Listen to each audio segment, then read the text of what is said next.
Among the various places that I have lived in my adult life, I spent a handful of years in Oklahoma. I left there just about 10 years ago now. That was much earlier on in my growth in appreciating beer.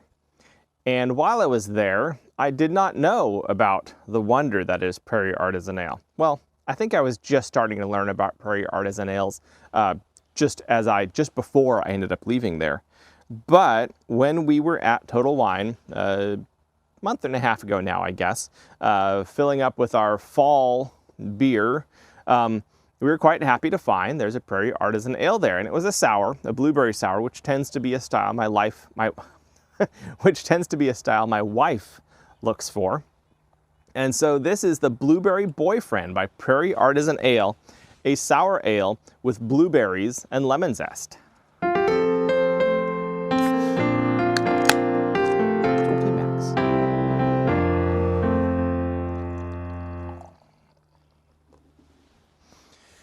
Hey, welcome to another episode of Chewing the Brew. So yeah, we don't see Prairie Artisan Ales very often up here in the Northwest. Then again, y'all don't see very many of the wonderful beers that we get up here elsewhere in the middle of the country. But I'm always happy to find them. They have some pretty well-regarded long-running styles. Their Ba-Bomb, I think, is one that I've heard of and might have had one of before. I won't try to embarrass myself or I will definitely embarrass myself. I never try to, it just happens. But I will not embarrass myself by trying to remember any harder. But it's a brand name that comes up with some regularity when you are discussing regional, high quality, well-regarded beers. And generally, when you live outside Oklahoma, you're happy when you see a can of Prairie Artisan Ales on the shelf. Though you might be a little less happy with the price tag. I wonder what the markup is on those things. Like, here in the Northwest, I'm seeing these at Total Wine, or I think there's one tap room in town that I tend to be able to find a Prairie Artisan Ale on. So I know they make it up here, but they tend to be amongst the more expensive cans. This has a really nice aroma. It's bright without being harsh or like too acidic. It speaks of fruit without being too sweet. The lemon zest is there. The blueberry is there. What malt there is pretty thin.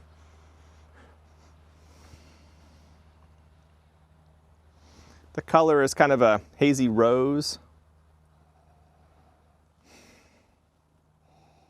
Yeah, that's a nice aroma.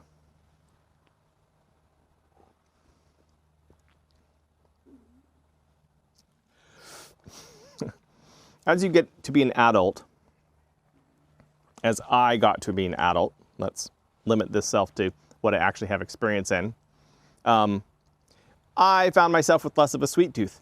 I still like sweet things.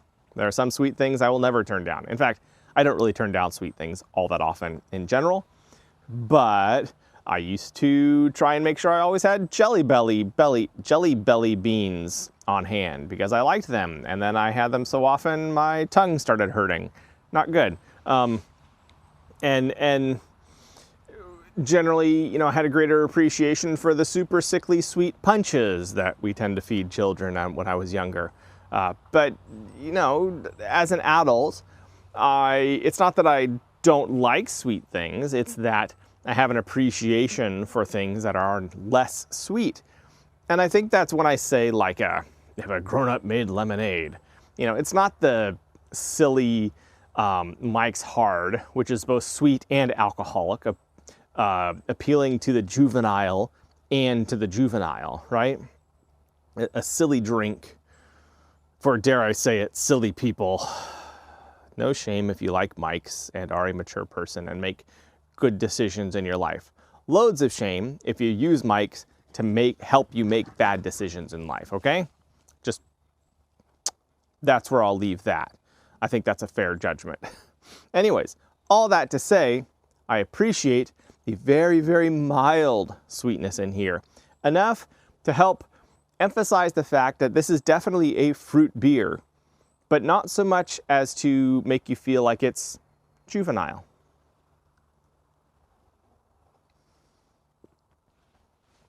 Yeah. Once again, the lemon peel is there, but I'm glad that they use lemon zest and not like the whole lemon. Like, this is mostly about a tart blueberry beer that has a very nice lemony zestiness to it, which is exactly what it should be, right?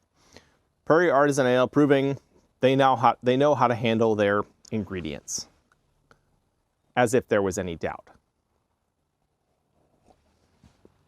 Juicy, vibrant, bright.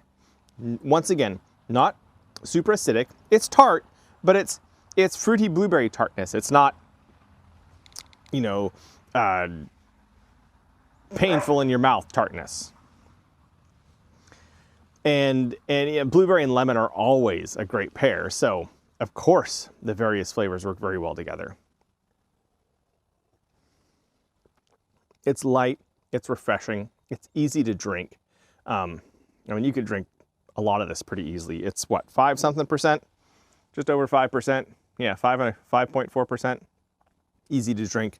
Yeah, it's a great beer, and I'm enjoying it quite a lot. This is definitely a 3-star beer. Though in general, if you do not live in Oklahoma, if you live especially towards the edges of the nation or elsewhere, cheers to my international viewers, whoever you may be. If you see Prairie Artisan Ales on your shelf and it's at a price point you can afford, I highly recommend you check them out. They are a quality brewer that knows their stuff and produces good beer. And this is just one of them. And I'm going to leave it at that. This is a good beer and well worth drinking. Like I said, 3 stars. Anyways, this is me, Matthew. I have been drinking and enjoying Prairie Artisan Ales Blueberry Boyfriend. And I'll catch y'all on the flip side.